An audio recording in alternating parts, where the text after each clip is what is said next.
avant tout remercier donc, les initiateurs de cette manifestation, la SPL Jambo et le projet Mollet. Donc, merci beaucoup pour ceci. Merci aussi de m'avoir fait l'honneur de me donner la parole à cette occasion. Alors je vais évoquer un sujet qui est assez vaste, qui est très vaste, qui est la justice. Un sujet qui est très délicat, très sensible. La justice, normalement, ça ne devrait pas l'être, mais dans le cas concret du Rwanda, c'est vraiment quelque chose de très sensible. Et je vais essayer de vous le présenter donc en 5 points. Malheureusement, je n'ai pas les beaux slides que nous a présenté Olivier, qui a fait d'ailleurs une très très belle présentation, très intéressante.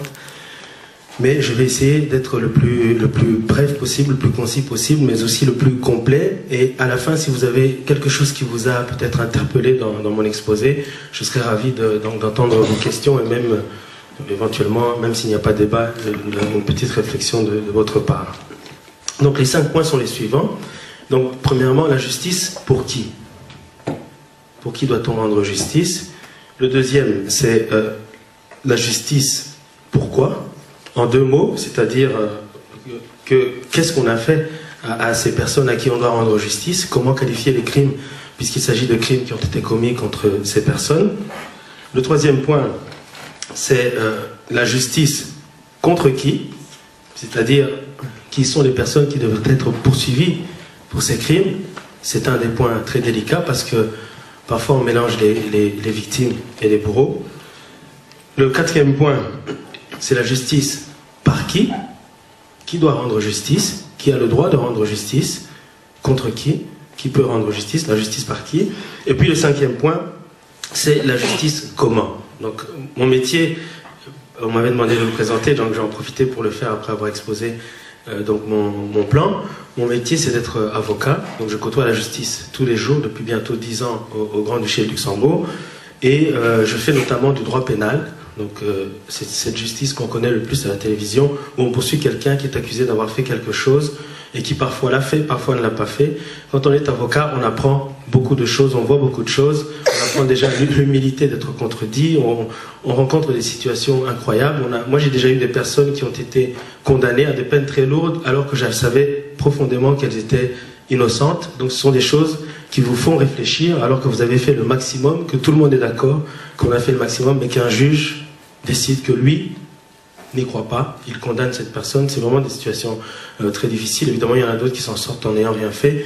Je ne vais pas être plus long, donc c'est à ce titre-là que je m'exprime, donc en tant qu'avocat, mais aussi en tant que Rwandais, parmi vous, donc parmi d'autres Rwandais, qui a vécu les événements du Rwanda, qui a quitté le Rwanda en 1994, qui a continué à suivre ces événements et qui, à l'université, donc quand je faisais mes études de droit, a suivi beaucoup de cours relatifs au droit international humanitaire, donc droit pénal international, qui font qu'aujourd'hui, donc, j'ai pu développer une réflexion et puis surtout suivre la réflexion d'autres personnes qui vont certainement recouper l'exposé que je vous livre.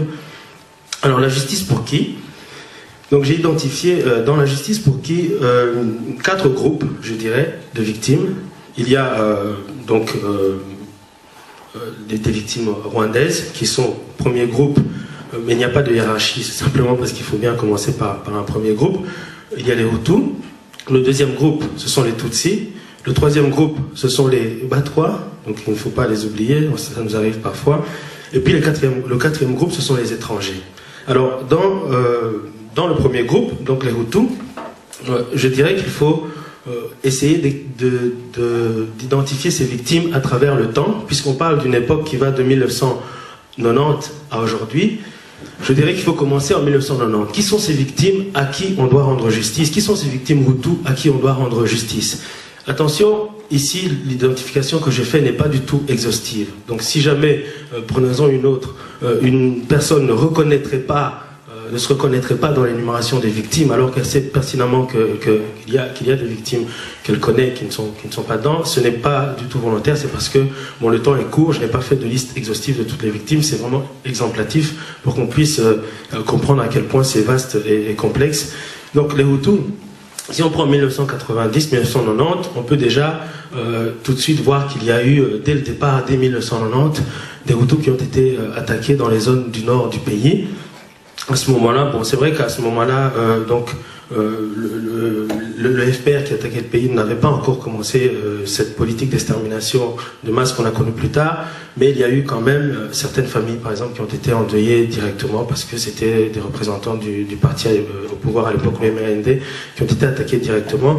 Est-ce que il faudra leur rendre justice un jour? On peut s'interroger là-dessus. Donc, disons qu'il y a une période concernant les Hutus qui va de 1990 à 1994. À partir de 1991, ça devient beaucoup plus précis. Donc ceux qui habitent Ruhengeri, ceux qui habitaient Ruhengeri, Byumba, Gisenyi, savent très bien comment le FPR, à ce moment-là, dans le cadre d'ailleurs de cette guerre de conquête, a dû utiliser comme politique de conquête l'extermination des populations pour les déplacer, asphyxier la capitale et éventuellement donc arriver à ses fins militaires et politiques à ce moment-là. Donc il y a il y a des populations Hutus de ces régions-là à qui on n'a jamais rendu justice. Donc on se souvient qu'on en parlait déjà au Rwanda. Ces populations ont finalement grossi les rangs d'autres victimes d'après 1994. Donc je pense qu'à ce moment-là, pour cette période-là, il y a vraiment toute une série de victimes Hutus entre 1990 et 1994 qui ont été oubliées et pour lesquelles donc justice devrait sans doute être rendue, certainement être rendue un jour. Il y a aussi la période de 1994 concernant les Hutus qu'on oublie souvent. On oublie par exemple qu'un camp comme Nyationga, qui abritait plus d'1 million de personnes au 6 avril 1994, a complètement été détruit. Donc en 1994, en avril 1994, il y a eu des crimes de masse qui ont été commis contre des populations Hutus, mais évidemment, vu l'actualité géopolitique de ce moment-là, vu la guerre également qui était en cours, vu le génocide des Tutsis qui était également en cours au même moment, et qui était évidemment médiatisé à ce moment-là, pendant cette période, au détriment de ces autres événements, on oublie ces faits qui, donc j'en viendrai plus tard d'ailleurs au niveau de la définition donc de la justice, pourquoi j'en viendrai peut-être à les qualifier. Donc il y a 1994 qui est une période qui a connu énormément de victimes Hutus de masse. Et puis il y a bien sûr, à partir de 1994, sur le territoire du Rwanda jusque, je dirais, 1996, et puis un peu dans les pays voisins. Puis il y a ce que le Mapping Report rapporte très bien, cette période qui va de 1996 à 1998 au Congo. Bon, quand je parle de la période 94-96, c'est pas qu'il n'y a rien eu, il y a eu beaucoup de choses très graves, notamment Tibeho en avril 95, contre les Hutus, toujours. Et puis après, en 1996-98, donc vous avez ce qui s'est passé au Congo, avec la conquête du Congo par l'AFDL de Laurent Kabila. Puis après ça se calme un peu, il y a encore on sait qu'il y a encore eu beaucoup de crimes, notamment des marchés dans lesquels on tuait encore des gens dans le nord du Rwanda, Gisenyi, Ruhengeri. Donc ça, ce sont toutes ces victimes qu'on essaie d'identifier. Bon, évidemment là, c'est cette partie mémoire de la justice que je suis en train de faire avec vous pour que on voit très bien à quel point ça peut être vaste. Ensuite, passons, bon, de 98 à 2011, disons, je ne vais pas aller trop dans les détails. En tout cas, à ce moment-là, il faut aussi identifier toute cette période-là concernant donc les Hutus qui ont été attaqués. Vous avez ensuite les victimes Tutsi, le deuxième groupe, les Rwandais. Alors, les victimes Tutsi, évidemment, comme je le disais tout à l'heure, il y a une partie qui a été médiatisée entre 1994, enfin ce qui s'est passé en 1994, entre avril 1994 et juillet 1994. Là, on a focalisé toute l'attention sur les victimes Tutsi, à juste titre, mais on oublie d'autres victimes Tutsi qui, en 1990 déjà, et puis en 1992, par exemple les Bagogwe, on sait qu'il y a une partie de la population Tutsi, donc les Bagogwe, qui habitaient le nord du pays, qui ont été pratiquement exterminés. Donc à ce moment-là, il y a eu ce qu'on peut qualifier à l'heure actuelle d'un génocide de Bagogwe qui... peut-être parce que d'autres crimes ont été plus médiatisés, n'a jamais été poursuivi, on n'a pas fait plus d'enquêtes sur cela, mais quelqu'un comme Joseph Matata, par exemple, qui est un défenseur des droits de l'homme depuis très longtemps, pourrait donner beaucoup plus de détails que ça. Il y a évidemment aussi des Tutsis qui ont été attaqués dans d'autres régions du Rwanda entre 1990 et 1994, avant le paroxysme de 1994, par exemple dans le Bugesera, où donc il y avait des concentrations de population Tutsi qui ont été à ce moment-là, qui ont été donc victimes d'extermination, parfois de masse d'ailleurs, dans ces régions du pays. On n'en parle pas tellement parce que 1994 évidemment a un peu tout occulté. Il y a aussi sur les territoires du Congo des Tutsis qui ont fait l'objet d'une véritable chasse à l'homme, par exemple au Congo, alors que ces personnes n'étaient pas du tout nécessairement impliquées dans le conflit à l'époque et qu'on les confondait avec d'autres agresseurs. Donc ces personnes-là, il faut s'interroger sur donc leur qualité de victime et puis bien sûr sur la justice qui devra leur être rendue. Vous avez ensuite les trois. Donc on sait très bien que les trois, je n'ai pas à l'heure actuelle connaissance d'une volonté de l'un ou l'autre groupe militaire ou politique d'attaquer les trois en tant que tels pour les exterminer, par exemple. Mais il est un fait qu'ils ont souvent été confondus parfois lors d'attaques systématiques lancées contre les Hutus. On sait qu'il y a des Batwa qui en ont fait les frais. Parce que, bon, s'il fallait déplacer toutes les populations dans le cadre du conflit armé, dans le cadre de la conquête du pays, je pense que les distinctions n'ont pas été faites et que les Batwa ont été tués en grande masse au Rwanda. Donc ça, c'est quelque chose qu'il faut rappeler. Puis ensuite, vous avez le quatrième groupe qui est composé des étrangers. Il n'y a pas que les victimes rwandaises qui doivent être honorées, il n'y a pas que leur mémoire qui doit être honorée. Il y a aussi les étrangers, donc il y a les étrangers qu'on connaît, ce sont déjà les Congolais à la fois sur le territoire rwandais, mais peut-être moindre, mais surtout sur leur propre territoire. Les Congolais font partie des plus nombreuses victimes que nous connaissons dans ce conflit des Grands Lacs. Vous avez ensuite les Burundais sur le territoire du Rwanda, que ce soit des Hutus ou des Tutsis burundais, qui ont fait les frais d'un conflit ethnique rwandais en fait, et qui ont fait les frais de ce conflit ethnique parce que les ethnies au Burundi évidemment sont les mêmes que chez nous, ça vous le savez. Et puis vous avez des Belges évidemment, vous avez des victimes belges, plus de 85 Belges qui ont été tués au Rwanda. Vous avez les casques bleus. Bon là évidemment comme c'était des militaires, la qualification est peut-être différente, mais en tout cas en ce qui concerne les civils, c'est sûr qu'il y avait des prêtres belges, plus de 85 prêtres belges et civils belges qui ont été tués simplement parce qu'ils étaient belges dans le climat d'après 1994. C'est très important quand même de le rappeler, et ces victimes-là, il faudra un jour qu'on leur rende justice, à mon avis. Vous avez bien entendu les Espagnols. Les Espagnols, on s'en souvient aujourd'hui parce que la justice espagnole s'est réveillée et rappelle qu'il y a une dizaine d'Espagnols qui ont été tués au Rwanda entre donc 1994 et 2002. Vous avez les Français, bien entendu. Bon, les plus connus sont sans doute ceux qui étaient dans l'avion du président Habyarimana le 6 avril 1994, qui eux aussi font l'objet d'une autre qualification, puisque là on parle d'attentats terroristes, d'attentats politiques, militaires. Et puis évidemment il y a d'autres étrangers au Rwanda qui sont parmi ces victimes qu'il faut identifier. Ces autres étrangers, ce sont par exemple les Canadiens. Vous savez qu'au Canada, un certain Guy Pinard, c'est un martyr canadien, a été tué. Le Canada, c'est actuellement qu'il a été tué par des membres du FPR, mais bon, au Canada, on continue à réclamer justice, mais ça reste toujours politiquement délicat parce que, et là on l'abordera évidemment dans la question de la justice contre qui, donc qui sont les coupables, contre qui doit-on rendre justice. Mais bon, on a des Canadiens qui ont été victimes au Rwanda, donc des crimes qui ont été commis, et d'autres étrangers. Évidemment, ma liste n'est pas exhaustive. Vient le deuxième point. Donc, la justice, pourquoi? Et c'est là aussi que je pense le débat est très passionné au Rwanda, parce que les crimes en question, chacun parfois les définit comme il l'entend. Comme il l'entend, notamment le crime de génocide. Alors, quelles sont les trois catégories de crimes pour lesquels on peut être poursuivi par rapport à toutes ces victimes que je viens d'énumérer à travers le temps? Bon, disons qu'il y a je dirais même qu'il y a 4 catégories de crimes. La première, c'est bon, le génocide. La deuxième, ce sont les crimes contre l'humanité. La troisième, ce sont les crimes de guerre. Et la quatrième, ce sont les assassinats politiques. Alors, je ne m'attarderai pas trop sur les crimes de guerre ou les crimes contre l'humanité.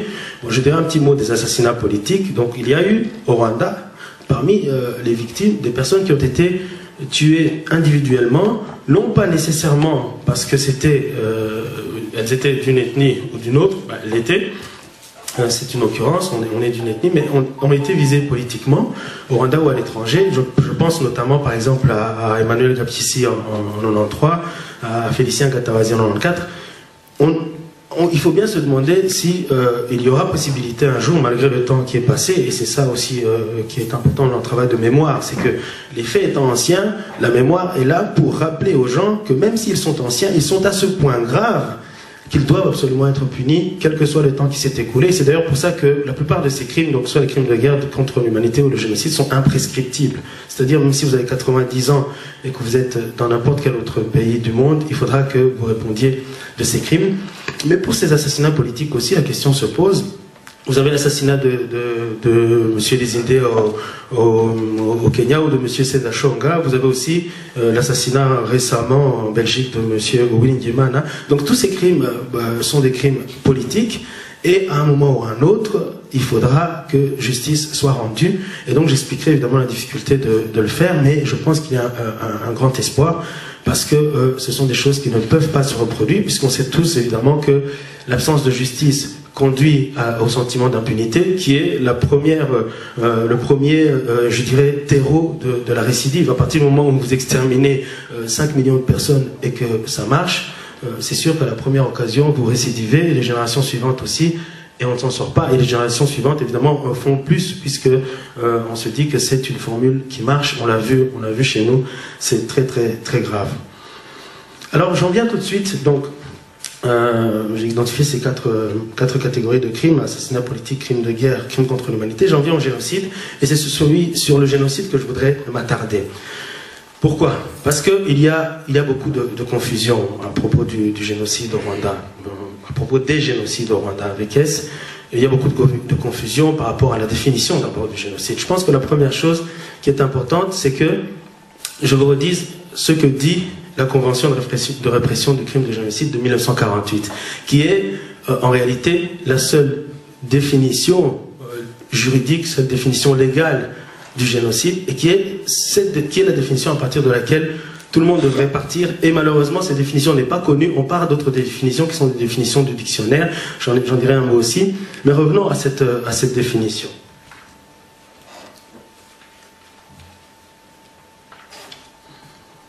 Donc, la Convention de répression du crime de génocide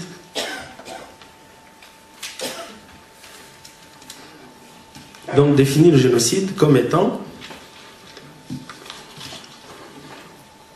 le fait de commettre des meurtres de membres d'un groupe, une atteinte grave à l'intégrité physique ou mentale de membres de ce groupe, soumettre intentionnellement ce groupe à des conditions d'existence devant entraîner sa destruction physique totale ou partielle, entraver les naissances au sein de ce groupe, lorsque ces actes sont commis dans l'intention de détruire en tout ou en partie un groupe national, ethnique, racial ou religieux.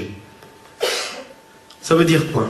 Ça veut dire qu'en réalité, sur le plan juridique, ce n'est pas nécessaire d'être un expert ou de connaître les faits de fond en comble pour savoir que si on reprend, par exemple, ce qui s'est passé contre les Hutus de 1990 à 2011, on voit tout de suite que quand on vous dit que l'intention de détruire en tout ou en partie un groupe national, ethnique, ici on parle d'un groupe ethnique, vouloir le détruire en tout ou en partie, et commettre des meurtres de membres de ce groupe, est-ce qu'il y a eu au Rwanda, à un moment donné, des actes qu'on peut qualifier de crimes, de génocide contre les Hutus?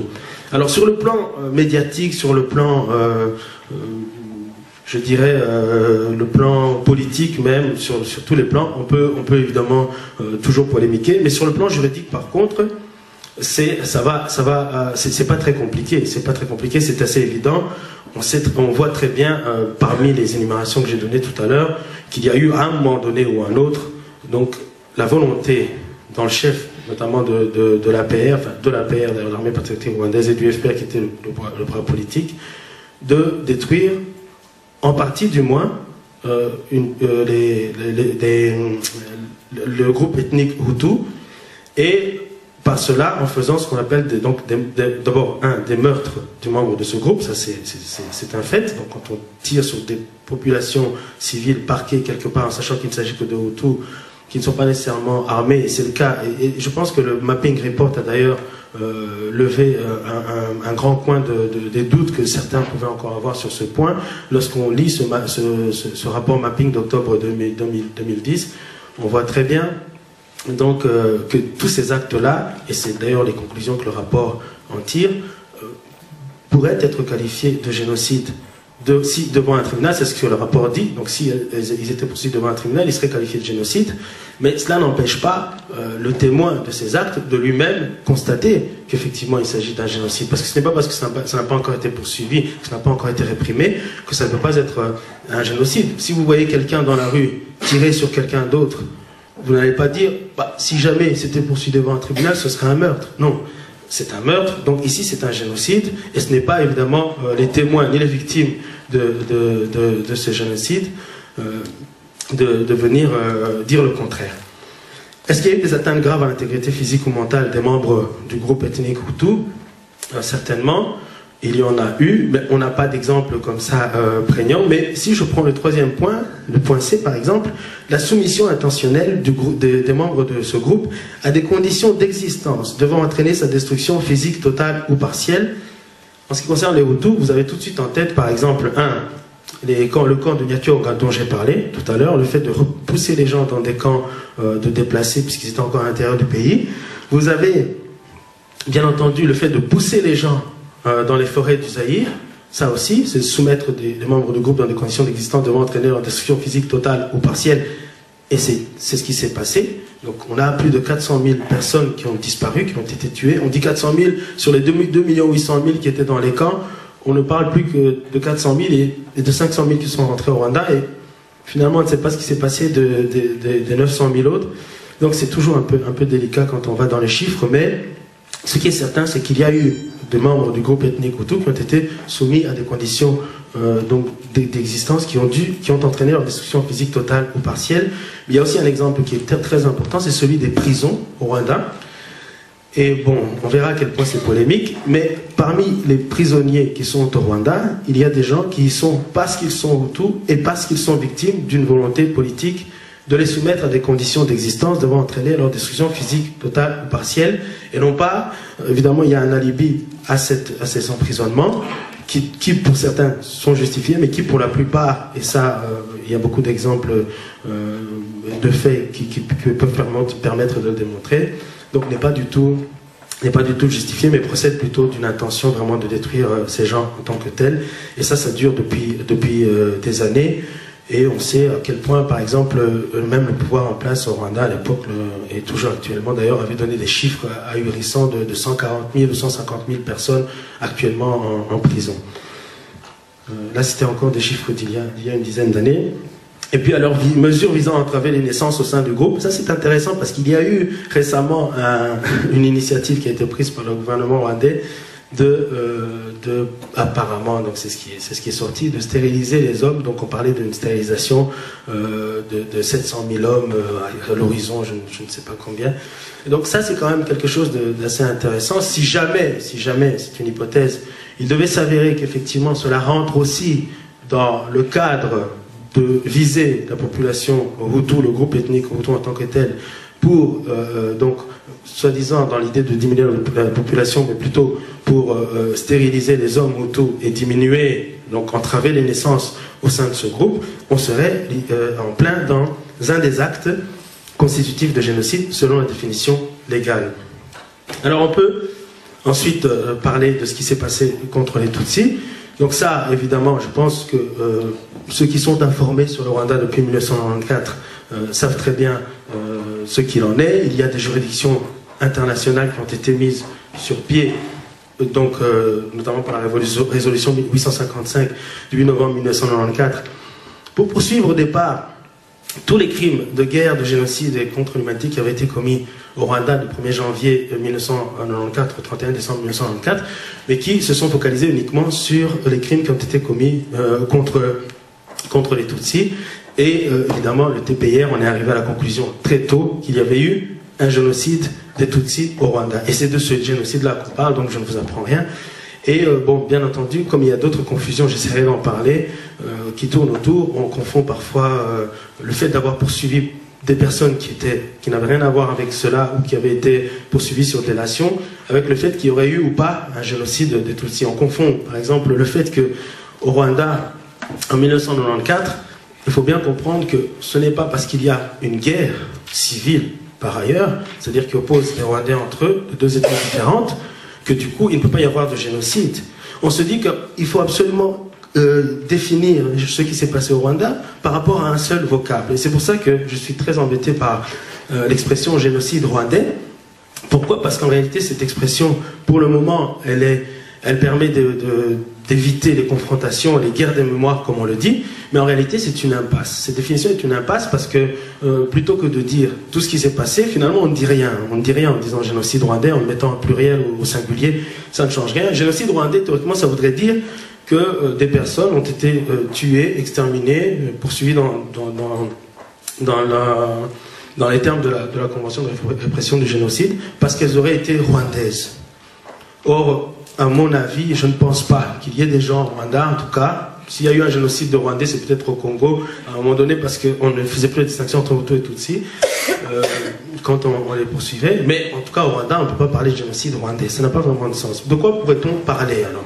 Sur le plan juridique, comme je viens de le dire, pour moi, il est évident qu'il y a eu un génocide des Hutus et qu'il y a eu un génocide des Tutsis. Il est évident aussi qu'il y avait une guerre civile en même temps au Rwanda. Donc, parler de la guerre civile, ce n'est pas nier le génocide des Hutus, ce n'est pas nier le génocide des Tutsis. Parler du génocide des Tutsis, ce n'est pas nier le génocide des Hutus. Parler du génocide des Hutus, ce n'est pas nier le génocide des Tutsis. Parler du génocide, ce n'est pas nier la guerre. Donc, il faut bien faire la distinction. Il y a eu des crimes de guerre. Un militaire du FPR, par exemple, qui est tué à Kigali parce que c'est un infiltré, ça dépend de la manière dont il est tué. S'il est tué parce qu'ils sont en train de se battre, parce que d'autres militaires se battent contre lui, il n'y a pas de crime. S'il est tué alors qu'il avait déjà été prisonnier et qu'il était sans défense, c'est un crime de guerre. Et ce n'est pas un génocide, ce n'est pas un crime contre l'humanité, c'est juste un crime de guerre. Donc, et ça aussi, les crimes de guerre, évidemment, sont réprimés. Donc c'est très très important, quand on s'interroge sur ce qui s'est passé, de ne pas imaginer que certaines choses en excluront d'autres. En gros, un génocide plus un génocide, ça ne fait pas zéro génocide, ça fait 2 génocides et c'est encore plus grave. Et il ne faut pas évidemment se laisser aller dans les théories de ceux qui disent « Mais attendez, promouvoir l'idée qu'il y aurait eu un génocide des Hutus, c'est nier le génocide des Tutsis. Les négationnistes ont une technique qui consiste à dire qu'il y a eu 2 génocides pour envoyer les victimes dos à dos. » C'est un discours, évidemment, j'espère qu'il commence petit à petit à être dépassé. On se félicitera d'ailleurs de voir que certaines personnes qui donc ont fait partie de l'association Ivoca l'année passée disent aujourd'hui clairement, écoutez, si jamais un génocide de Hutus doit être reconnu en justice, il n'y aura plus de débat. C'est une très belle phrase, mais je voudrais dire que ce n'est pas parce qu'un génocide n'a pas encore été reconnu en justice qu'il n'est pas un génocide pour autant, si tous les éléments pour qu'il soit qualifié de génocide par toute personne avertie sont remplis. Au contraire, le fait qu'il n'ait pas été poursuivi en justice, ça c'est anormal. C'est anormal qu'un génocide n'ait pas encore été poursuivi en justice. Et c'est pour ça qu'on doit se battre pour que ce génocide des Hutus soit à un moment ou à un autre poursuivi donc devant des juridictions compétentes. On en reviendra donc quand on parlera de justice par qui. Voilà. Il y a beaucoup de confusion sur le terme de génocide parce que, et là j'en reviens à ce que je disais tout à l'heure, chacun a sa propre définition. Alors, j'ai regardé encore le dictionnaire tout à l'heure, on ne va pas en vouloir je dirais au commun des mortels, parce que le dictionnaire lui-même vous dit le génocide c'est destruction méthodique d'un groupe ethnique. Voilà le génocide. Et puis après, ils disent attention, le génocide c'est détruire un grand nombre de personnes en un laps de temps très court. Tuer un grand nombre de personnes en un laps de temps très court. Évidemment, si tout le monde part avec cette idée-là du génocide, qui se trouve d'ailleurs dans le dictionnaire, c'est une catastrophe, puisque sur le plan juridique, sur le plan légal, on n'est pas du tout, on ne rencontre pas du tout la définition. Quels sont, je dirais, les ajouts à proscrire dans la définition de génocide? Premier ajout à proscrire, c'est ce qu'on appelle la planification. Il ne faut pas penser qu'un génocide ne peut pas avoir lieu s'il n'a pas été planifié. Ça, c'est une erreur fondamentale. Un génocide peut avoir lieu même s'il n'est pas planifié. Et ça, c'est par rapport au génocide des Tutsis, par exemple, c'est une des grandes confusions. Quand le tribunal pénal international a récemment condamné certains accusés pour avoir commis des actes de génocide, et ça, c'est le tribunal qui a condamné, c'est lui qui a pris cette décision, il a également acquitté ces mêmes accusés de complicité en vue de commettre le génocide, donc de planification. Et certains se sont levés, certains défenseurs des droits de l'homme, qui à ce moment-là parlaient pour les Tutsis, ont dit, mais attendez, mais ça veut dire qu'on nie le génocide des Tutsis. Mais non, le TPIR a rendu une décision en condamnant des gens pour avoir commis un génocide contre les Tutsis. Par contre, il les a acquittés d'entente en vue de commettre le génocide, il les a acquittés de planification.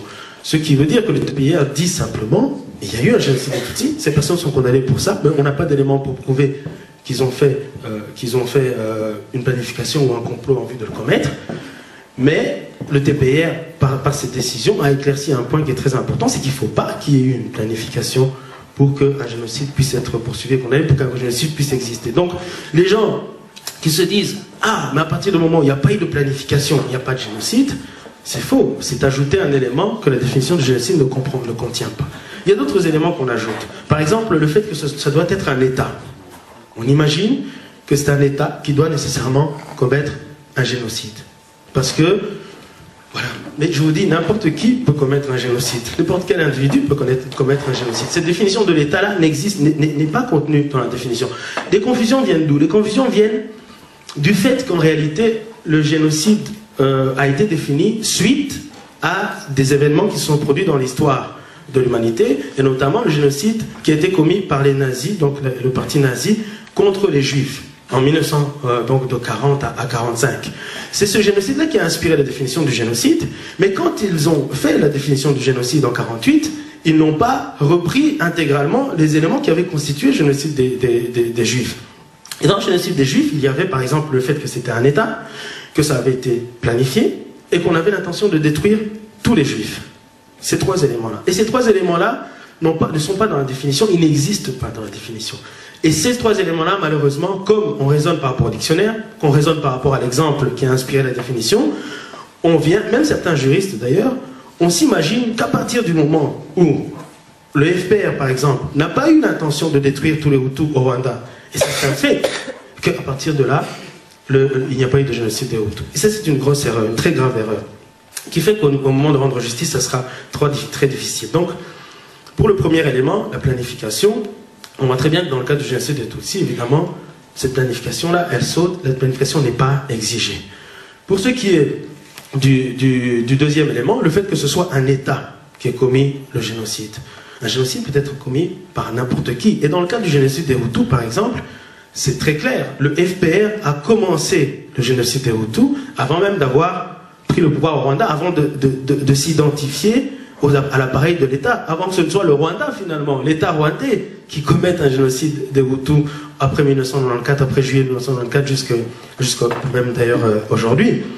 Donc ce n'est pas parce que si le FPR n'avait pas pris le pouvoir en 1994, on ne va pas raisonner sur des si, mais sur le plan théorique c'est important de le comprendre, il aurait très bien pu être poursuivi en tant pas en tant que parti ou en tant que groupe armé, mais du moins les personnes qui composaient ce parti et ce groupe militaire auraient très bien pu être poursuivis pour avoir commis un génocide, peu importe qu'elles aient occupé des fonctions au sein de l'État ou pas. Et ça, c'est un élément très important.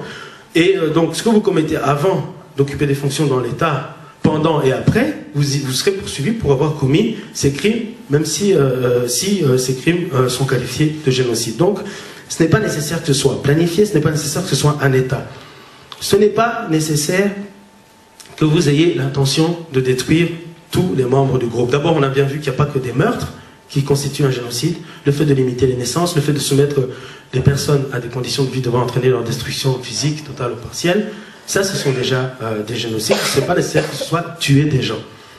Or, on pense souvent qu'il faut que dans l'intention de la personne qui commet un génocide, cette personne ait l'intention d'exterminer tout le monde. Pour ce qui est du génocide des Tutsis, par exemple, si on observe ce qui s'est passé en avril 1994 jusqu'à juillet 1994, il me paraît évident c'est mon analyse personnelle, que dans le chef de certaines personnes qui se rendaient coupables de ces génocides, il y avait l'intention d'exterminer tous les Tutsis, en tout cas ceux qu'ils pouvaient avoir sous la main, puisque le FPR, entre-temps, était en train de prendre les 3/4 du pays. Après 15 jours, je pense que le FPR contrôlait déjà les 3/4 du territoire. En tout cas, dans le chef de ces personnes qui commettaient un génocide contre les Tutsis, il y avait l'intention de les détruire tout entier. Cette intention était là. Je ne pense pas, évidemment, du côté du FPR, il y a évidemment des théoriciens qui est de l'extermination totale des Hutus, mais je pense que de manière tout à fait raisonnable, ils se sont chaque fois dit, ben, non, c'est pas possible. Il y en avait qui avaient l'idée de détruire les Hutus jusqu'à en faire 50% de la population pour que les Hutus et les Tutsis soient 50-50 et qu'il n'y ait plus de problème au niveau démocratique, au niveau des élections, etc. Donc ça, ce sont des théories qui ont existé, qui ont été empruntées d'ailleurs des théories racistes de Simbanan et au Burundi, là, déjà en 1972, quand on commettait un génocide contre les Hutus au Burundi. Mais le FPR, je ne pense pas, en tout cas même dans sa manière d'agir, qu'il ait à aucun moment eu l'intention d'exterminer tous les Hutus. Mais on voit que dans la définition du génocide, cet élément-là n'est pas du tout exigé. Au contraire, dans la définition, on précise bien, pour ne pas qu'il y ait de doute, que c'est en tout ou en partie. Ou en partie, pour éviter ça, justement. Parce que sinon, si on avait dit en tout, vous tuez tout le monde, vous gardez quelqu'un, vous l'exposez en disant, mais écoutez, moi j'ai pas commis de génocide. J'en ai un, et il est même ministre, et il est même, vous pouvez même en faire un président si vous voulez. D'ailleurs, on sait très bien comment ça se passe au Rwanda. Donc le fait de détruire une partie du groupe ethnique en tant que tel constitue un génocide, et c'est en ce sens qu'on doit évidemment réclamer justice pour ces victimes. Voilà, je ne vais pas être trop long parce qu'on pourrait en parler pendant des heures. Je continue sur donc l'avant-dernier point. Justice contre qui? Justice contre qui? Je pense que là aussi, c'est important d'en parler parce que il y a plusieurs confusions qui se font. Vu qu'au Rwanda, les victimes, les bourreaux sont, je dirais, enchevêtrés, qu'on a vécu ensemble, etc., ça pose parfois des problèmes parce qu'on confond les victimes, on confond les bourreaux. Ou bien, attendez, je termine quand même sur... peut-être par rapport au sujet que je viens de terminer sur les confusions par rapport au génocide. J'ai fait une petite critique concernant le génocide rwandais, mais je pense qu'il y a aussi d'autres expressions qui, à mon avis, posent question ou peut-être devraient aussi être bannies. C'est ce qu'on appelle le contre-génocide. Le contre-génocide. Alors vous avez, c'est quoi le contre-génocide? D'après ce que j'ai compris, ce sont les crimes commis par le FPR en vue soit d'arrêter le génocide des Tutsis, soit de venger le génocide des Tutsis.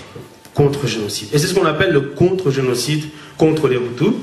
Cette définition, évidemment, cette expression est vide de sens et même, je dirais, faible, puisque ça voudrait dire que, voilà, si ça a été fait, effectivement, ça a été fait contre les Hutus, mais c'était un contre-génocide parce qu'il y avait un génocide des Tutsis, et le reste, c'est juste des actes. Bon, je pense que ça, c'est à bannir, ça ne peut pas, évidemment, permettre d'identifier exactement ce qui a été fait contre les Hutus, de poursuivre et d'en poursuivre les auteurs. Il y a aussi, par rapport à ce contre-génocide, une autre expression qu'on appelle donc celle du double génocide. Alors, le double génocide, qu'est-ce que ça veut dire? Alors, est-ce que double génocide, ça rejoint finalement une réalité qui serait celle de deux génocides? Non, je pense qu'il y a une confusion. Je pense qu'il y a une confusion, et double génocide, ça voudrait peut-être même lier directement le génocide des Hutus et celui des Tutsis, les lier, en n'en faire qu'un qui est double, par le même auteur. Par quoi? Ça devient très compliqué. Je pense que cette expression aurait plutôt tendance à ajouter la confusion et à dédouaner parfois certaines personnes, parce qu'on sait que par exemple les auteurs du crime de génocide contre les Hutus sont bien planqués, même au pouvoir à Kigali au Rwanda, et utilisent le génocide des Tutsis depuis plus de 17 ans pour se dédouaner et se couvrir.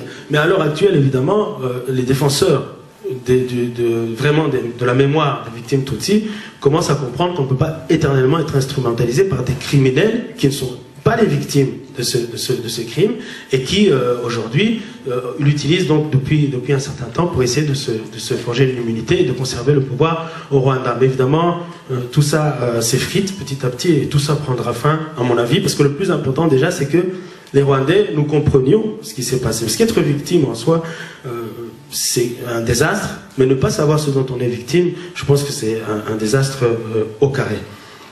Alors,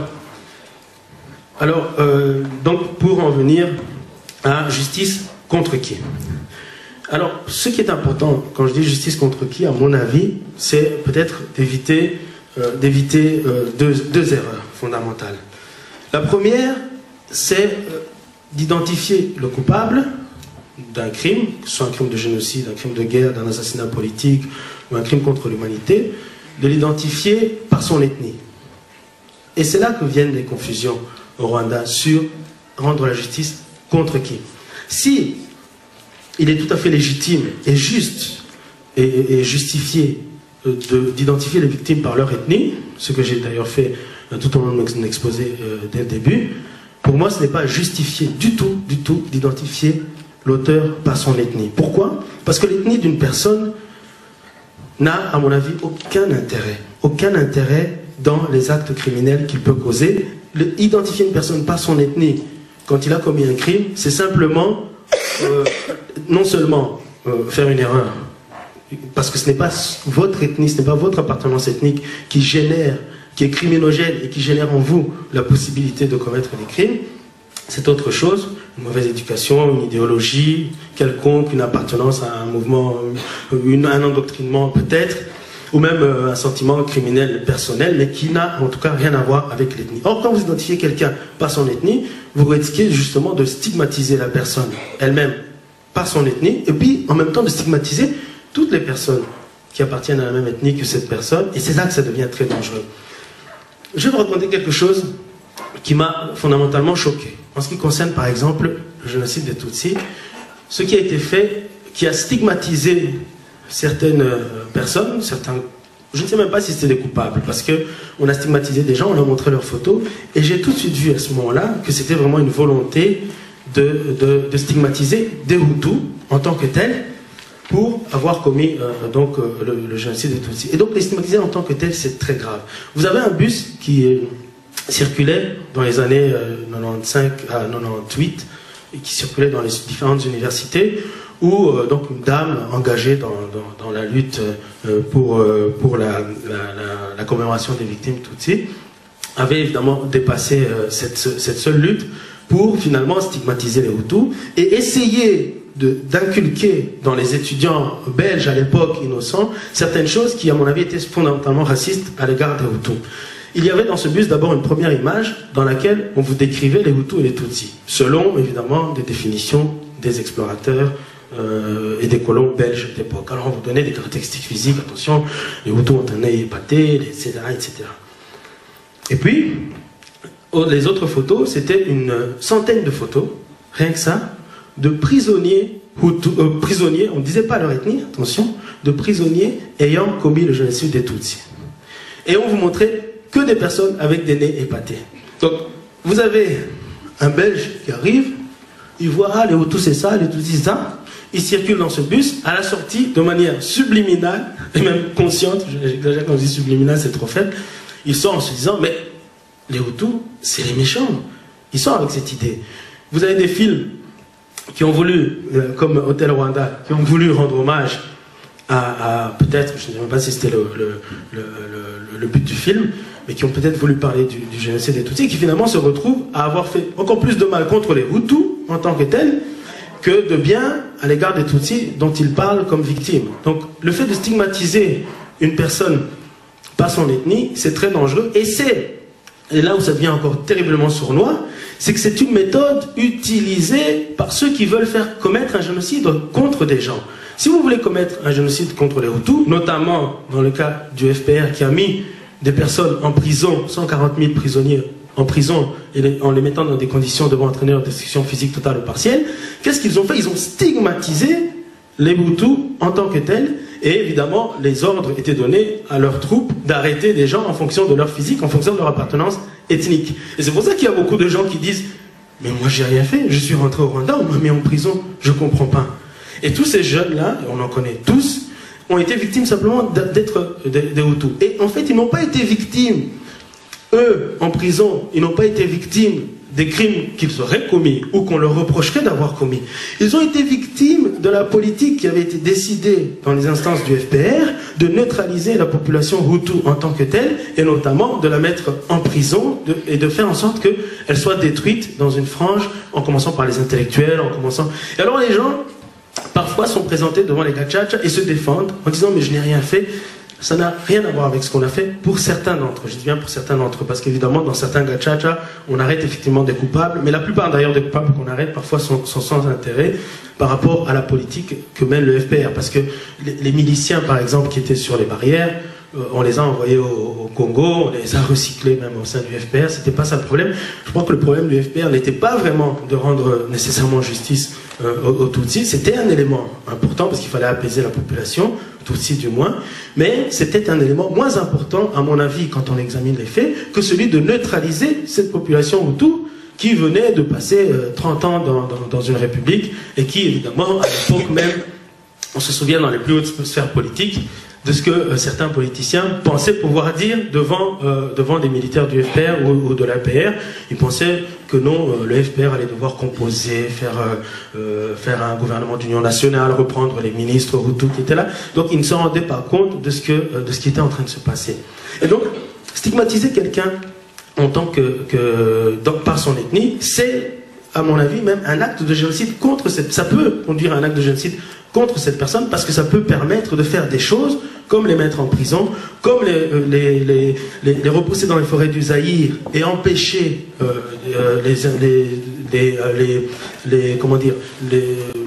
communauté internationale, si on peut dire, d'intervenir parce que vous les avez déjà stigmatisés en tant que tels. Et puis surtout au sein de la population, ça ne fait qu'envenimer les choses et ça n'aide pas à la réconciliation. C'est pour ça que par exemple le terme milicien Hutu, milicien Hutu, qu'est-ce que ça veut dire? Ça veut rien dire du tout. Si c'était un milicien, il faut l'identifier en tant que milicien Hutu. À ce terme milicien Hutu, d'autres se disent « Ah, je vais y répondre, alors je vais dire extrémiste Tutsi ». Et on l'écrit, extrémiste Tutsi. J'ai par exemple été choqué par le titre d'un livre de Charles Onana que j'aime beaucoup, et je trouve qu'il est très combatif, qu'il est très indépendant, mais qui dit par exemple son titre « C'est tueur Tutsi ». Moi je ne suis pas d'accord avec un titre pareil. Il n'y a aucun intérêt à identifier les tueurs du FPR comme des Tutsis. C'est de l'erreur, par exemple, que fait M. Gaïma Gérard dans l'interview du 31 mai 1994 qu'Olivier nous a fait entendre. Il parle des Tutsis qui ont combattu, il parle des Tutsis, Mais comment voulez-vous, quand vous identifiez le FPR de 1994, si vous au 31 mai 1994, vous continuez à parler de Tutsis, comment voulez-vous que quelqu'un d'ignorant puisse faire la part des choses et dire, maintenant, attendez, ce sont des Tutsis, effectivement, mais ça n'a rien à voir avec le fait qu'ils attaquent le Rwanda. Et s'ils attaquent le Rwanda, c'est parce que c'est un mouvement politique et militaire qui s'est organisé comme tel pour le faire. Le fait qu'ils soient Tutsis n'a aucun intérêt. Et bien sûr, vous devez le réprimer en tant que tel. Parce que si maintenant vous voulez vous défendre contre les Tutsis, parce que c'est ce que vous avez retenu de l'identité de l'agresseur, et que vous êtes un tant soit peu ignorant, on est parti dans des crimes qui se commettent contre des populations qui n'ont rien à voir. Donc tout ça, je pense, c'est une question d'ignorance. On mélange beaucoup de choses et c'est très important de ne pas identifier les personnes par leur ethnie. La deuxième chose, dans la justice contre qui, la deuxième confusion, la deuxième erreur, à mon avis, qu'il faudrait éviter, qui est très difficile, c'est le détournement de la justice. Alors dans ce que je viens de dire par rapport à justice contre qui,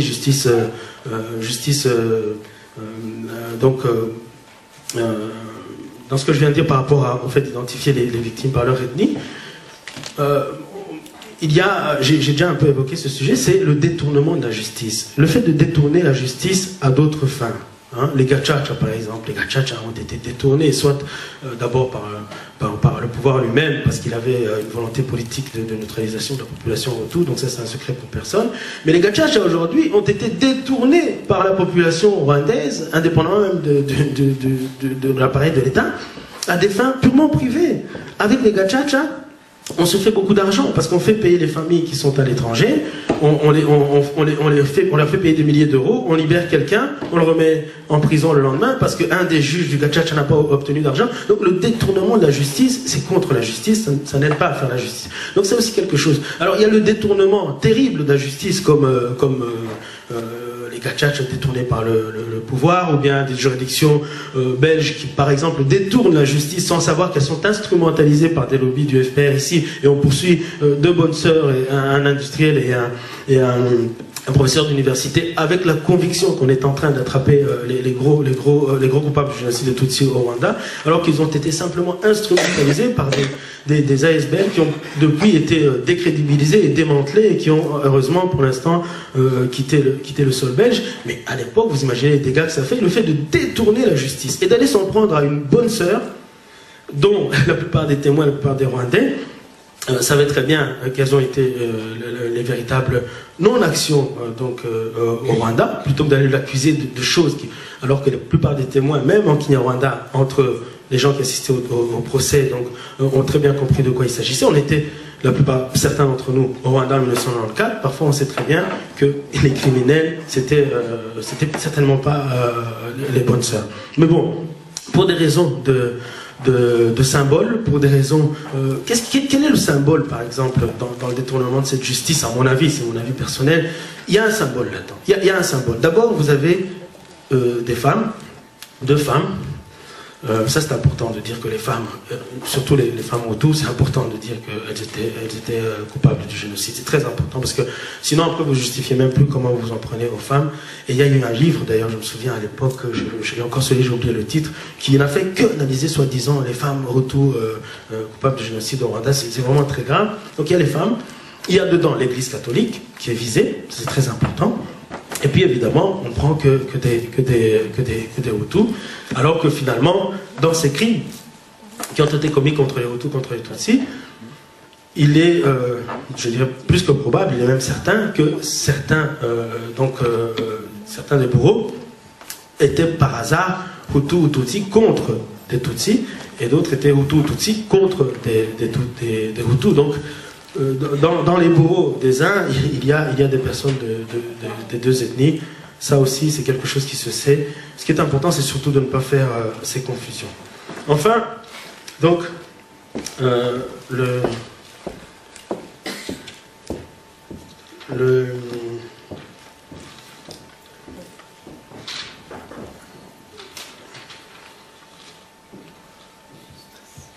la justice pour... Contre qui? Donc, la justice contre qui, c'était donc mon troisième point. Et j'arrive enfin par la justice par qui. Je vais aussi un peu invoquer. Je dirais la justice par qui, on peut identifier quatre je dirais, juridictions susceptibles de poursuivre les crimes qui ont été commis au Rwanda. Vous avez d'abord les juridictions rwandaises. J'ai parlé des difficultés que le Gachacha ont pu poser. Vous avez les juridictions rwandaises ordinaires, qui, évidemment, étant donné qu'elles ont été mises en place par le FPR après sa victoire de 1994, ils n'ont pas mis des juridictions pour poursuivre leurs propres militaires. Ils ont mis un conseil de guerre. On a fait semblant de poursuivre, par exemple, les gens qui ont tué les réfugiés, les déplacés de guerre de Tibet en 1994. Vous savez que le commandant en chef de l'opération a été démis de ses fonctions pour être promu un peu plus tard. Donc non seulement on ne met pas des juridictions ordinaires rwandaises, même un conseil de guerre en étant les vainqueurs de la guerre pour poursuivre ses propres troupes et ses propres hommes. Donc les juridictions rwandaises dès le départ ont été disqualifiées. Elles ont été détournées aussi à des fins ethniques. Elles ont été détournées à des fins purement même de brigandage, je dirais, pour obtenir certains biens. Les Gachacha, on en a parlé. Vous avez ensuite le TPIR. Le TPIR, le Tribunal pénal international du Rwanda, qui, dans son mandat, avait pour but de poursuivre tous les crimes qui ont été commis du 1er janvier 1994 au 31 décembre 1994 au Rwanda, mais qui, dans les faits, comme une juridiction aussi, dépend de la volonté politique de ceux qui la créent, dépend de la volonté politique du procureur, dépend du pouvoir médiatique qui tourne autour. Une juridiction ne poursuit pas les gens de la même manière. Alors qu'elle a un mandat pour cela, elle n'a poursuivi, par exemple, que les crimes qui ont été commis contre les Tutsis, notamment le génocide en 1994. Mais ce qui est pire, c'est que, et ça c'est une occurrence aussi que beaucoup de gens soulèvent, elle n'a poursuivi que des Hutus de moyens. Et donc là aussi, on identifie uniquement des Hutus comme ayant été capables d'être coupables d'un génocide contre les... Comment voulez-vous, en identifiant que des Hutus, en ne poursuivant que des crimes commis contre les Tutsis, comment voulez-vous que la justice puisse être complète puisse être reconnue par tous. On ne peut pas se reconnaître dans la justice du TPIR, ça c'est fort dommage. Maintenant, on verra ce que ça donnera, mais je pense que pour ce qui est des crimes qui ont été commis contre les Hutus, soit il faudrait un autre tribunal. Pourquoi? Parce que j'ai identifié les deux premières juridictions, c'est la juridiction nationale, le TPIR, il y a la juridiction étrangère et il y a la Cour pénale internationale. Or, les juridictions rwandaises ne poursuivent pas les crimes commis contre les Hutus, le TPIR ne l'a pas fait, les juridictions étrangères, en Belgique, en France, au Canada, au Danemark, en Espagne, et la CPI, en raison de son mandat malheureusement qui ne commence que pour les crimes commis après 2000, je pense, ou 2002, ne pourront pas le faire. Donc il faudrait peut-être imaginer la création d'un tribunal pénal international ad hoc pour justement poursuivre les crimes qui ont été commis contre les Hutus de 1990 à aujourd'hui. Vous avez les juridictions étrangères, j'en ai un peu parlé, donc vous en avez eu en Belgique, en France, au Canada, au Danemark ou en Espagne. En Espagne, vous imaginez que c'est en Espagne qu'il a fallu qu'on trouve la plus grande justification. Et puis enfin, justice comment? Dernier point, puisque le temps presse. La justice comment? L'œuvre de justice, c'est plusieurs étapes. Hein. Donc c'est comme poursuivre n'importe quel crime. C'est premièrement donc identifier ce qui s'est passé, rassembler les preuves, attraper le coupable, le poursuivre devant la juridiction, l'interroger, faire un acte d'accusation, et puis ensuite rendre un jugement, prononcer une peine, mais aussi évidemment plus loin après la peine, on a aussi le fait qu'une grâce ou une amnistie peuvent aussi servir à rendre justice. J'en arrête là, donc merci beaucoup pour votre attention.